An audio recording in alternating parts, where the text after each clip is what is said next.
Aloha. Hey, Dave. It's Nicole from Stevie's office. Hey, Nicole. Here he is. Hang on one sec. Thanks.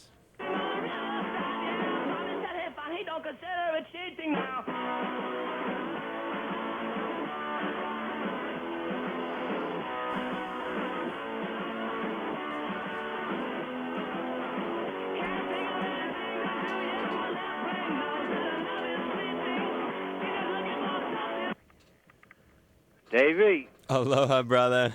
Aloha, baby. How you What's doing? going on? What's happening out there? You got my cousin with you? I do. He's You know, he doesn't go visit the Iowa station, you know? You know, he's never been to the fucking Kansas City station. But in Honolulu, he's there. I got him diving and stuff. I got him taking listeners on a dive. It's like, it's happening, man. He's warming it up for you.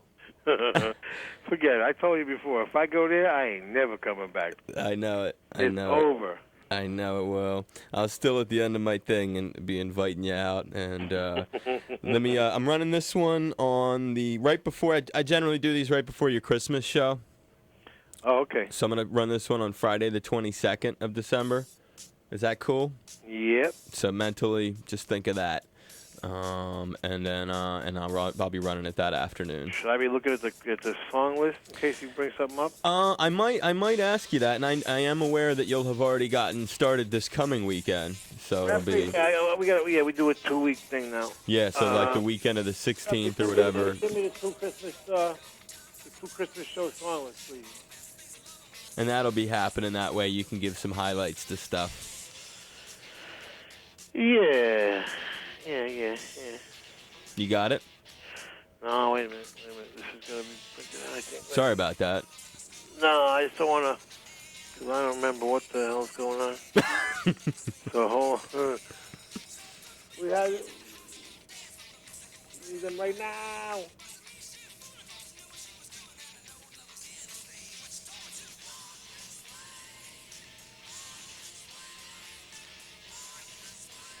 Yeah, they're on the way. So what's it, like 85? Today we have a little bit of cloudy business, probably in the low 80s. A little bit of cloud coverage. Oh, what a drag. What do you got over there? Well, actually, it wasn't too bad today, to tell you the truth. I don't know, we're in the 50s somewhere. You in New York? Oh, yeah, it's not bad. Can't get you out of New York. It's tough. All right, I got him. You got him? Okay. I got both weeks, so. Cool. All right. Let me put a short intro and we'll roll. It's Dave Lawrence, the Workforce Afternoon, and a very special guest joins us today, making his 4th appearance on my show. Every fall, we are lucky enough to get him back on, and usually, just like now, it's before Christmas. He's a legendary guitarist, songwriter, and producer, actor, DJ, and writer, a multi-talented force in rock and pop culture. You know him from Bruce Springsteen's E Street Band. You know him as a solo artist. You know him from The Sopranos TV series and from his acclaimed radio show every Sunday night at 10 p.m. here, The Underground Garage. It's a great pleasure to welcome back Little Steven. Aloha, brother. Hey, Merry Christmas, Davey. Happy Merry Christmas to you. And a big mahalo for being back on the show, man. Cool, man. Cool. Good to be back. And also, mahalo for I don't know if you remember it, but right after we talked last year, you mailed me this really cool 4-CD garage rock box set. And I really do appreciate that, and signed and stuff like that. It was right around the holidays last year. Oh, cool. We got to get you a new shipment this year. And I sent you the Cream CDs. I don't know if you recall, from the Madison Square Garden reunion. Oh, yeah. Thank you for that. Yeah, you're welcome, where I had run into you. And it's always a pleasure when you come back on the show, because not only is it festive, just having another East Coast dude like myself to talk to out here in Honolulu, but it's the holiday, it's weekend number 2, right, for the Christmas music this weekend? Yeah, we just, a few years ago, we just realized there's so many cool Christmas songs that we just could not fit them into one show, so we've been doing Santa Claus is Coming to Town the week before, and then Christmas a Go-Go the week of Christmas. So. Oh, nice. I like that. One weekend is Santa Claus is coming to town. The next one, Christmas a go-go. That's good stuff. What's in store on this weekend's show? Yes. So right now we're in halftime. we got this weekend. We got the Ramones coming, the Swinging Neck Breakers. Of course, Bob Seger, which ended up getting used in Christmas with the Cranks movie. Which Seeger's that? Little Drummer Boy Seger? No, Sakatumi Santa. Oh, that one, right? Yeah. Yeah, which was very early. It was like somewhere like in his first 5 singles, I think. And you're the one who got it on that Christmas with the Cranks because you did that. Yeah. I submitted like that was the first time I was ever a music supervisor, and I submitted like 65 songs or something. And we're still playing stuff from that because there's some really cool things that came out of that. Sure. So that's become standards now for us to play. But that was an early one, and everybody had forgotten about that song, and I found it somewhere. Playing Bob's early stuff. A couple of my favorites are this week: Soupy Sales. Santa Claus is Surfing the Town, we're going to be playing. And then, of course, Joe Pesci's classic, If It Doesn't Snow on Christmas. A very sentimental ditty from Joe Pesci. Hey, that Santa Claus is Surfing the Town, that works good for us, I just realized. Oh, yeah. I hadn't thought about that till... That's right. That's right. There's probably a few others in your that make sense in your world. Yeah. We play them ironically, but for you can take it literally. What else we got going? There's so many good Christmas songs. Do you find that you were trying to mix it up by era too, Little Steven? Because it seems like you're digging way back in time, plus you're hooking up more contemporary things. Well, that's what we always do. That's been our thing from day one. That's one of the things that probably makes us different from any other format that's ever been. We've always been into playing the old stuff right next to the new stuff, which everybody said would not work, and of course it does work, and it's cool because like we always say, the old stuff gives the new stuff depth, and the new stuff gives the old stuff relevance. So they kind of reflect off each other. Yeah, it's a flavor of the underground garage in general, but I think around the holidays, it's a special thing when you can hear these, like you said, you've dusted off and found a real lost classic or nugget from Seeger representing the holidays, but yet you also dig into fresher acts that are coming up with new songs. Is it you try not to separate the stuff so much as you really do merge it into one package? Yeah, that's what I mean. Our philosophy is cool is timeless, so we don't really particularly care whether something's 50 years old or 50 minutes old. That's just our thing. But we mix it up intentionally. It's a method that to be technical, I would call cumulative juxtaposition. a big couple of words, meaning we play a bunch of different cool things. And, the more you listen, the cooler it gets. Cumulative juxtaposition. That's it. That's the technical term for what we do, see? The method to the madness. That's right. So, but you're right. We play some of the cool new things. We're playing, we got the Grip Weeds in there. We got the Charms, the Kaisers, Chesterfield Kings, new one. So we got a bunch of new things. Along with some of the classics, like Ed Kooky Burns, Yulesville, things that you gotta have, or else it ain't Christmas. It just ain't Christmas, That's such a special thing about your show is these are a lot of the selections because you're a musicologist kind of cat.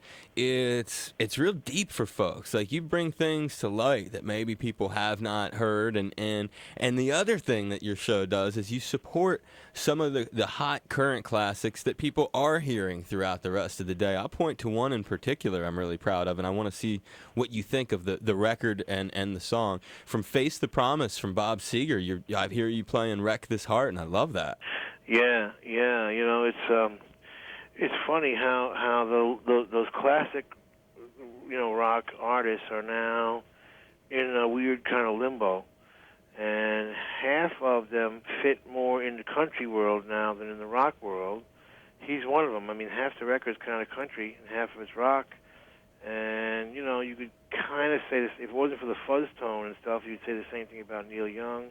You'd say the same thing about John Mellencamp. You could say the same thing about Tom Petty, to some extent Bruce Springsteen. All these cats now, all of a sudden, if you hear what's going on in the country world, it fits more there because the country world has become more rock and roll. Yep.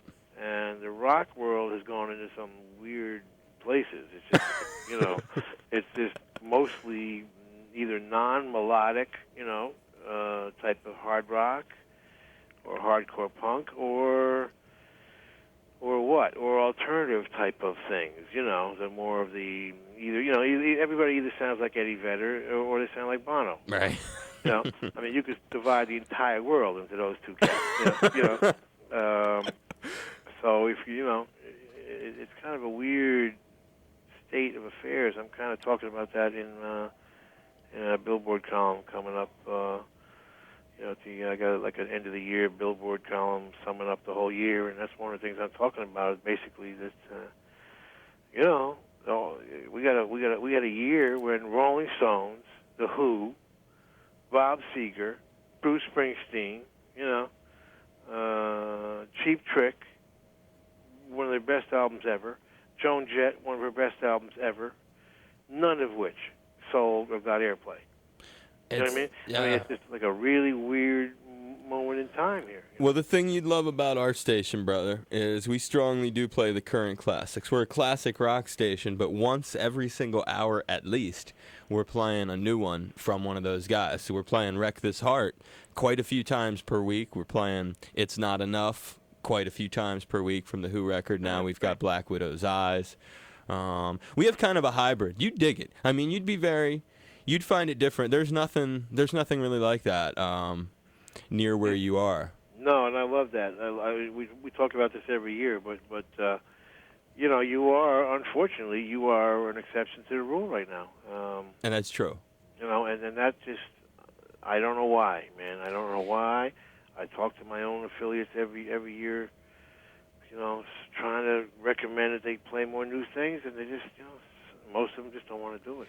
And there's no logical reason to me. It's a lot of resistance out there, and some of those records have been very natural. Do you have an Endless Wire? What do you think of the Who record?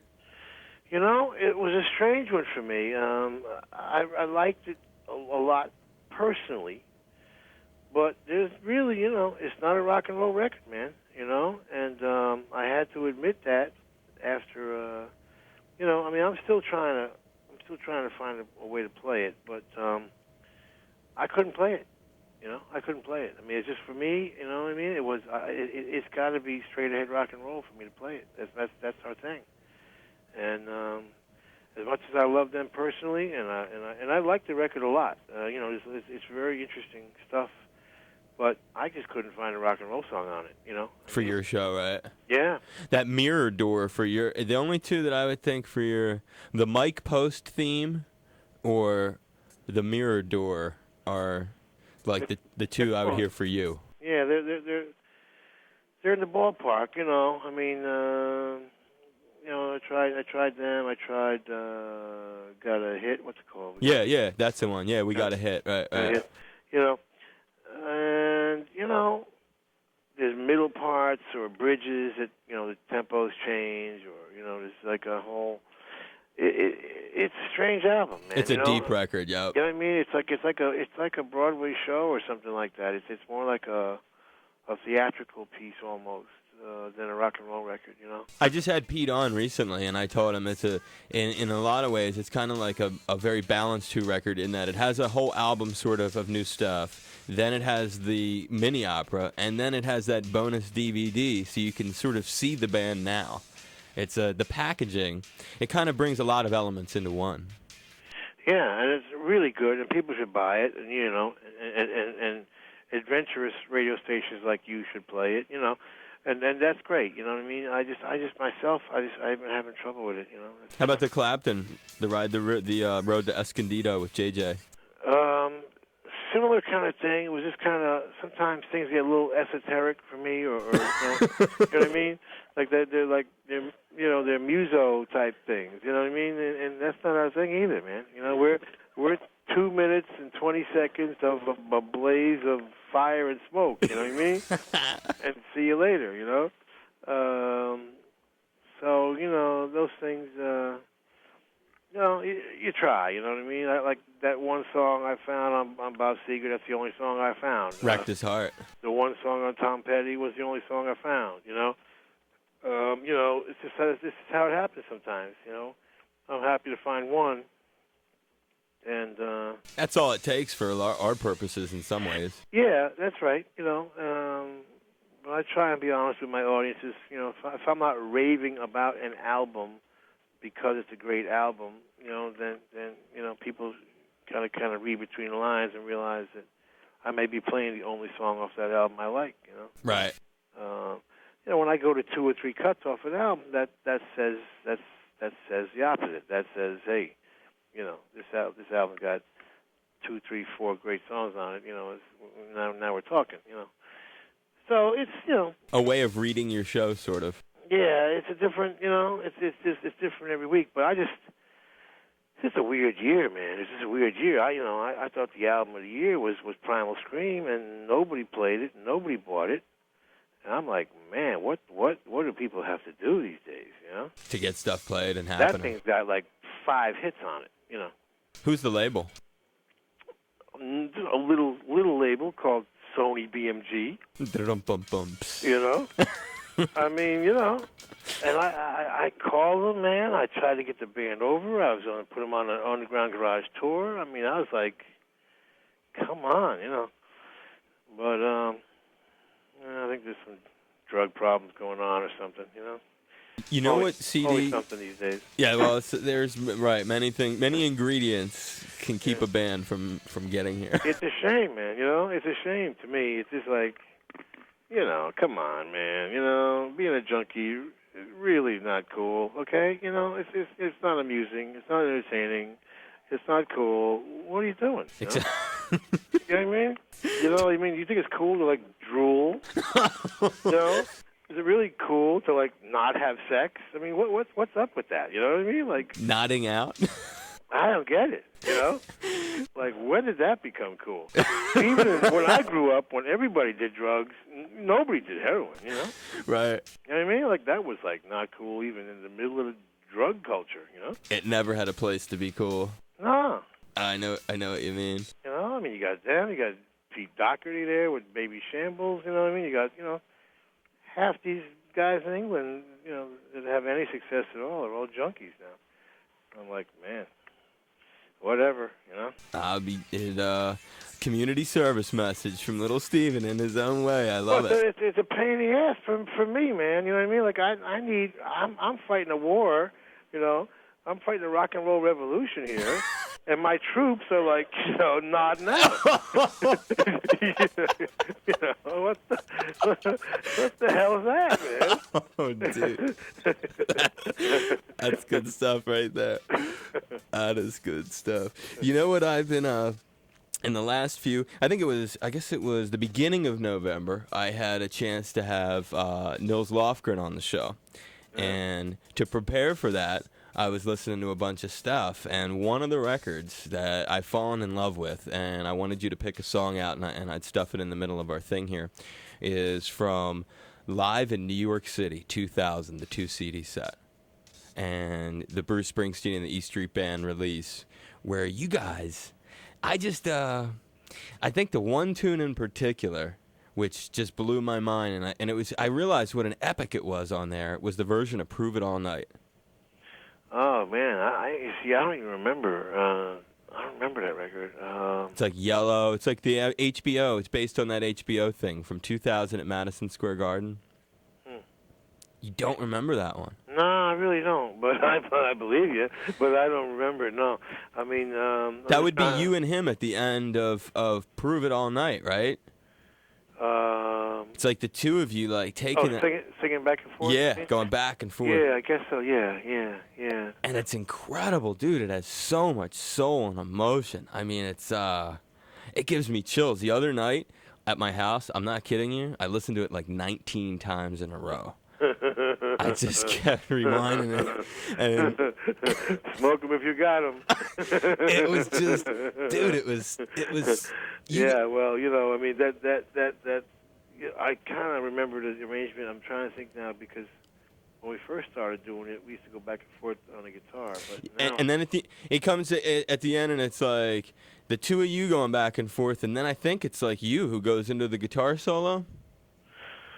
I don't remember, honestly. I don't remember. I don't play that many solos in the show, really, but maybe that's one of them. I don't remember now.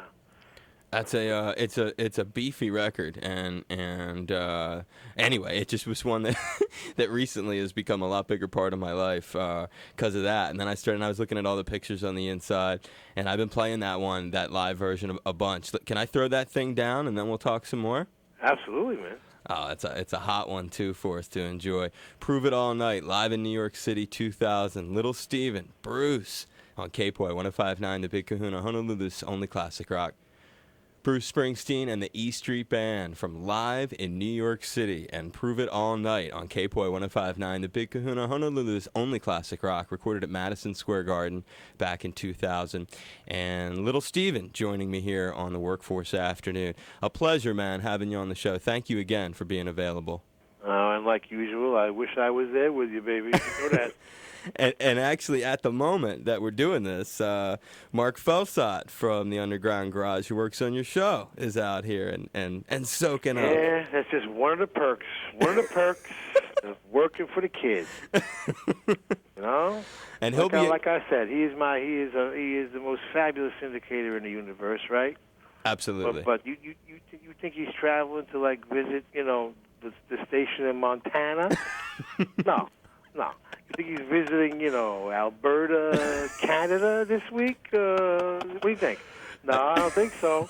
He's visiting our station in Iceland or whatever. You know, no. He kind of picks and chooses where he goes to take care of business. But that's the way he works. And we took good care. And you know what? When he gets back, you got to pick his brain and be like, Dave was telling me that he's playing lots of these current classics, he calls them and stuff. What's the station sound like? Get the 411 from him, dude, and you will be proud of this one. It may be frustrating you how many other stations are not hopping on the new records, but I think Mark's report will make you smile. No, I will do that, you know, but you know what I'm saying. I mean, when Ray Davies puts out an album like he put out, I mean, it's an absolute, you know, classic album. I mean, you know, every song on it was great production. I mean, it was a fantastic album, and nobody played it but me. Yeah, that was one that we did those two, Things Are Gonna Change, and then what was the second track that? Well, I played That's All She Wrote, one I liked a lot. That was the best one on the album, I thought. But there was a bunch of them. There was a whole bunch. I mean, honestly, they could have played anything on that album. I mean, it was just one of those albums. After the Fall. That's the other one. Yeah, that was great. Everything on it was good, you know? Yeah, that was it. No, it's tricky with those sort of how those records. And we did. I mentioned him earlier. We were playing Nils. Did you get Sacred Weapon from Nils? Sacred Weapon? It's Nils Lofgren's latest solo record. No, is it rock and roll? It has a variety of different stuff. Some of his guitar tones I could hear on your show. He has Crosby and Nash on there on one tune with him. Guestin, maybe I'll try to get you a copy of that thing. Yeah, no, I get it. I'll give him a call because you know, it's hard. You know, when somebody's a friend, man, it becomes. It's even harder, you know what I mean? Because you know, I can't compromise the show. That's true. The only thing that saves me is I don't play my own records. You see, so you know, I don't fit my own format. So you know what I mean? So that kind of like saves the day when I'm like, don't play somebody else. I'm like, hey man, I don't even play myself. So you know, you can't feel too badly about it. You know what you on the. Speaking of Christmas classics and playing yourself, the Santa Claus Is Coming to Town from Bruce. Uh-huh. Where was that recorded? The famous song that is. Yeah, man, I don't know. I think it was some colleges. I remember now. Some of these things are really mysteries. You don't know why they were done. You don't know how they were done. And that turned into an anthem of the holiday season. Yeah, that turns up, on all kinds of radio stations. That's probably one of the very few things that people still play by Bruce Springsteen, E Street Band. I mean, we ain't getting played anymore either. I don't know. I think I want to say it was a college for some reason. But you were right there. Was I right there? On that particular track. You're part of that track. Yes, that is me. Yes. And when you hear that, I mean, every holiday season, of all rock tunes, I personally, I would say that is the ultimate mainstream holiday anthem. And it's kind of a testament to you, little Steven, that you devote so much time to playing Christmas music every season on your show, and you're on like the all-time greatest Christmas anthem. Oh, well, thank you, man. Thank you. One of my proudest achievements, honestly, was writing a Christmas song, which, this is one of the biggest challenges you possibly can have because, when you're competing with Jingle Bells, it's tough. And I wrote this song for Darlene Love, which we played in last week's show. I'm mixing up the shows a little bit, but I think we played it last week. And you would no. I think it's this week. It's this week coming up because we play two Darlene. We play Darlene's classic Spector song, from the Phil Spector Christmas record, which we did last week.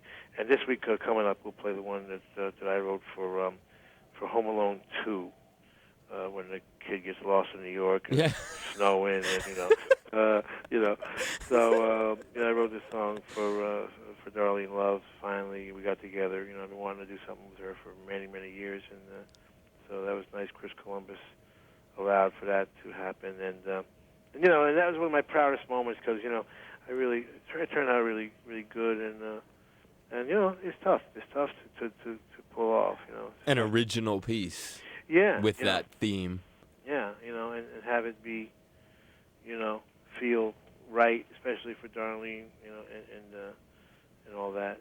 But that's cool. That's cool. I was very happy I was able to do that.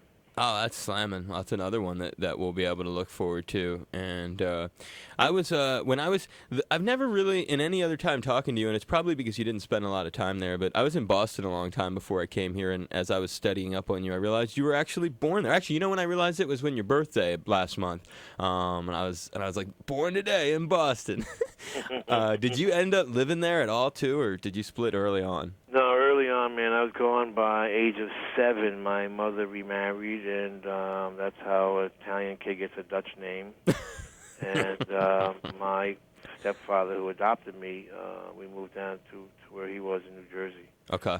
Or else my destiny would have been very different. Yeah, it would have. I mean, Jersey's played a role twice in my life, with Bruce and The Sopranos. So it's kind of interesting. What's the update on The Sopranos? It's almost over. 3 more shows. That's it. That's it. And done. Yeah, man. I'm gonna miss it, man. I know you, because last time you've really come to love that role and being that guy, Silvio Dante. And it's fun. It's just fun being somebody else for a couple of days a week. I mean, it's not easy being Little Steven. You know what I'm saying? So I mean, I love being somebody else. It's great. I'm gonna miss the hell out of it. I'm telling you. Will there be a movie? You never know. I don't think so, but the way everything's being turned into movies and stuff, I just see that, to me, if they could use you guys and actually use the cast from the show and do a Sopranos movie, I mean, talk about blowing the thing up mainstream, like I could see that reaching a lot of folks who never were able to be reached by HBO. Well, they sold it into syndication. It's gonna be on A&E, I think, in January. Okay. Starting in January, but It's hard to say who's going to be left standing, man, for a movie. You know what I'm saying? I mean, he may knock all of us off by the end of the show. Who knows? You know what I mean? We don't know that. We'll find out over these next 3 shows, but there may be, not enough people left for a movie. Right. Or you do a prequel, and you got to find people that look and act like us, but it wouldn't be us. Now you'd need you guys. My thing on the movie, it would have to be the cast. Yeah, so it's a tough one to, I mean, we spend 4 weeks a show as it is, so we're shooting a movie, every month, Yeah. No, it is. It's very much like it. It would just seem to me to be a finale to it all, a way to take the Odyssey to a different level. I mean, little Steven, you're a part of a video game with the show now. So I mean, yeah, that was kind of cool, How much input did you have in becoming a video game character? Well, we all went in and did the voices. That's our voices. It's like we did on the pinball machine. You guys have a pinball machine too? Oh, you never seen a pinball machine? No, I haven't. Oh, this is the most awesome pinball machine ever. You got to get one. There's got to be one somewhere on that island. I mean, look around because it's cool. I mean, it's got all kinds of cool things in it. Do you talk on the pinball machine? Yeah. We curse and stuff. It's really cool. Oh, wow. Yeah. Is it a Bally's pinball machine? A Bally? Like that company Bally that made all the... let me see. I have a Bally Kiss pinball machine at my parents' Who made the house. pinball machine? What's the I think they make them all, don't they? Who's the manufacturer? Is it Bally? Can you see on the front somewhere? Stern, it says? Stern. Howard's doing pinball machines. Not Howard Stern. This is Irving Stern, the pinball guy. Stern, huh, Lewis? Stern? Yeah. Yeah, I don't know. Call Stern, not Howard, the other one. That's it.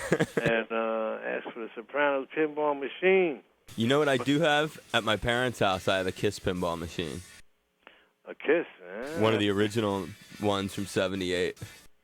That's got to be, worth something. It's worth a lot. Yeah, it's in vintage shape.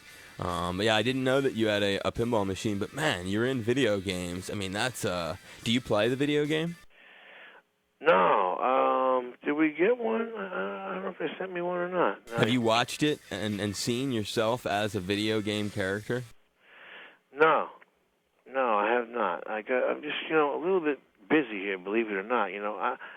My job does not allow me to take trips to Hawaii, and hang out, go scuba diving with the hot chicks, I mean, I actually work for a living, so I don't get to play no video games and none of that fun stuff. Well, one of these days, you're going to have to take a look at how they interpreted you in the video game. I would be into playing that for sure. I was looking at that online and thinking, man, little Steven's done just about everything. I mean, is there anything left, really? No, I tell you the truth, I knew I made it when I was on the cover of Mad Magazine. That was it. Yeah. It was all downhill from there. I'm like, okay, now I'm famous. That's it, Screw Rolling Stones, screw all these other things, man. Mad Magazine. When Alfred Newman gives you the endorsement. Yeah, man. That was the coolest. So, after that, it's like whatever, Video games, pinball machines. Who cares, But you really are a multimedia star with all that stuff, dude. And, yeah, I guess that's true. We got most of the media covered here. And you do it in such a down-to-earth, soulful way. I gotta get my ringtone thing together. That's next, man. Dude, now you gotta keep and doll. Yeah, I don't think is there an action figure? I gotta put it like in a cereal box or something. That'd be cool, right? Bro, there's a few areas. Cheerios, get your Silvio Assassin. Action figure. In a box of Count Chocula. Yeah, that's it. I would think that would be that's another area for you to move into. It's something definitely to keep in mind. How tight are you with U2 these days? I don't see them very often, you know. Trying to think here. They gave me a song for the CBGB Forever album. Did I tell you about the record company and stuff like that? No. Oh man, we started a record company this week, and we got 6 albums, which I will send to you as your Christmas present. Oh. And What's the label? Nicole, remind me to send Dave all the six Wicked Cool 6-pack. Yeah, we're putting out 6 records this week. We probably won't have. We got a special exclusive thing with Best Buy. I don't know if you've got any Best Buys over there, but we'll have regular distribution probably in February. But I'll get you all 6 of them. We're re-releasing Chesterfield Kings' Mind-Bending Sounds of Chesterfield Kings. Oh, nice. We're re-releasing Cocktail Slippers' Mastermind. We have a special pre-release on the Charms new album, which officially is coming out February 14th. But we got a pre-release on that. We got, of course, Davy Allen's Fuzz for the Holidays. We're re-releasing that for Christmas, the Ultimate Christmas Party album. And then 2 compilations. We're going to do every 3 months. We're going to do a Coolest Song of the World compilation. Oh, nice. Yeah, which we got the coolest song in the show every week. And yeah, it's a feature of the show that you could Yep. then put on the CDs and catalog. Yep, there's like 15 of those, Volume 1. And then we got something that's a little bit unusual. You know, it's not going to be a typical record for us, but it's called CBGB Forever, a way of just remembering CBGBs, and it's just got every major star on it. U2 gave us a rare song. Green Day gave us a rare song. Foo Fighters, Audio Slave. I don't even remember who else. Everybody in the world's on it.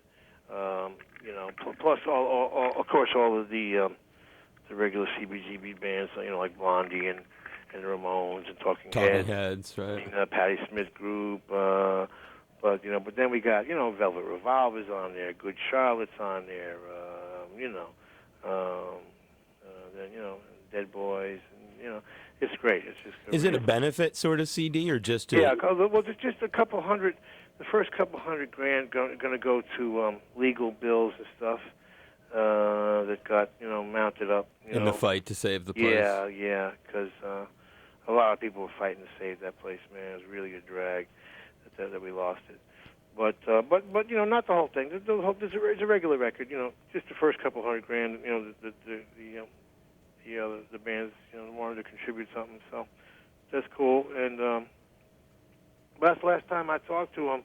They sent me that song a couple months ago, I guess now. That's cool. Yeah, I gotta. That they're part of it. I just haven't gotten a chance to, I don't get out much, I'll tell you. So I don't get a chance to see that. I'm a socializer.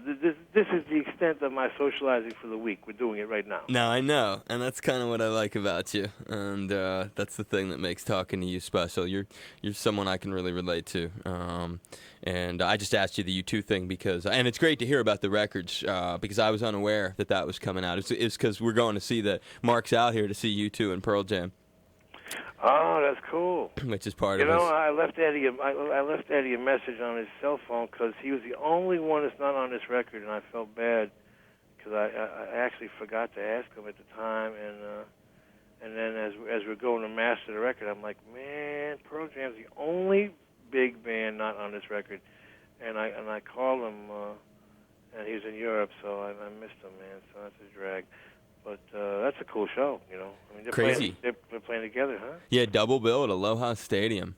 Mm-hmm. That's a good show. Yeah, 2 of them on one bill. And hey, how is when these records for people listening? Is there going to be like a link at littlesteven.com or at the Underground site? Yeah, I think that's there right now. Louis, people can get the records right now on undergroundgarage.com, right? Yeah, they go to undergroundgarage.com right now and they can order the records, right? And do you guide most people towards that as a site and then have them find littlesteven.com on their own after that, basically? Whatever, what I mean? Either or. The Little Steven stuff, I don't remember which, who's got what at this point. Which website is what. But Well, they link to each other, but one is Yeah. more like about you, than the other one's more about your show. Oh yeah, there you go. That makes sense. Yeah. So this I think this would be more in the show side. Yeah. Underground Garage side. But yeah, they can get them right now, and then eventually they should be in stores. So hopefully. But it's a logical step for us. That's the next step. I totally think so. Taking what you're doing on the air and being able to release it, and you're very supportive. So this is a way to lend your support to things. So having a vehicle like a label will be a way to lend support not only to the bands but also to causes or or to cover events. Like the CBGBs. You're right. That's true. It's true. It's fun. It's just a challenge these days. How do you have a record company in the 21st century? It's not easy. Not that obvious. Yeah. These days, things have really and it's an evolution in progress. And I offer you this: if there's ever a chance that you want to do it, I would love to figure out whatever logistics it would take to maybe fly you out here, and you get to have several days or a week to just hang and do whatever you want on your own, and you can just hibernate anywhere or do whatever on Oahu. And then at some point, maybe I could get you to come down and co-host an afternoon show with me here, which I'm having Mark do while he's here. He's going to co-host today's show. Oh, man. 2 to 6, the whole thing. And if you came, I would get it. It would be private. I'd get it catered. It'd be so comfortable for you. I'd get a limousine so you'd just be like, I'd bend over backwards to make that a comfortable afternoon for you. So please keep it in mind. Now he's really starting to piss me off. He's having all that fun, man. Here. Looking at Lewis, my graphics guy, and as we were fixing the album cover for the next release. Man, I don't know about that, but hey, thank you.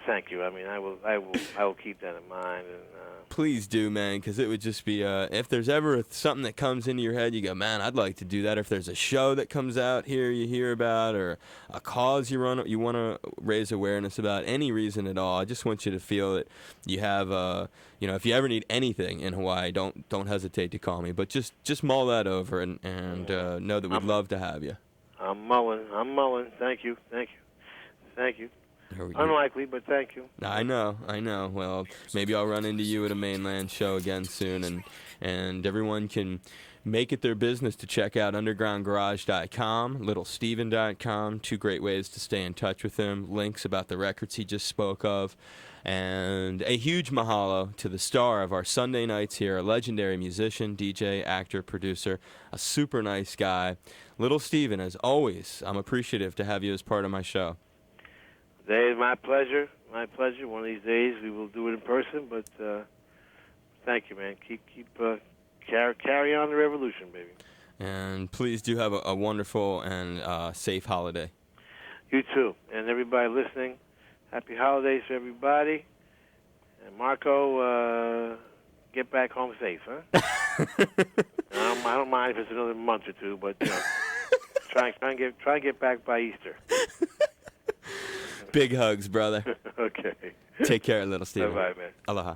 Hey, baby, it's Little Steven. There's a tasty Live at 5 coming up with our buddy Dave Lawrence.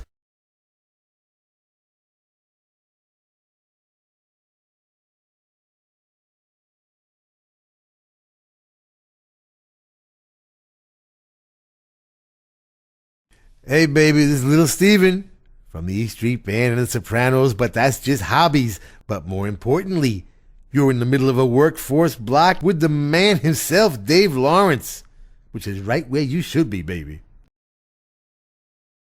Hey, baby, it's Little Steven. There's a tasty Live at 5 coming up with our buddy Dave Lawrence on the Workforce Afternoon.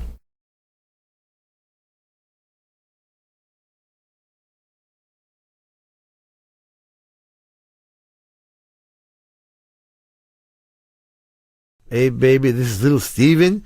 You may know me from the E Street Band or from the Sopranos, but right now you're with the man, Dave Lawrence.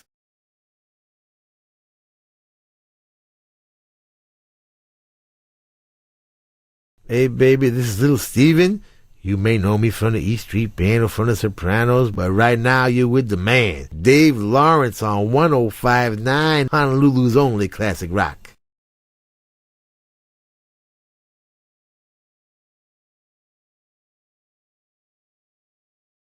Hey baby, this is Little Steven. You may know me from the East Street Band or from the Sopranos, but right now you're with the man, Dave Lawrence.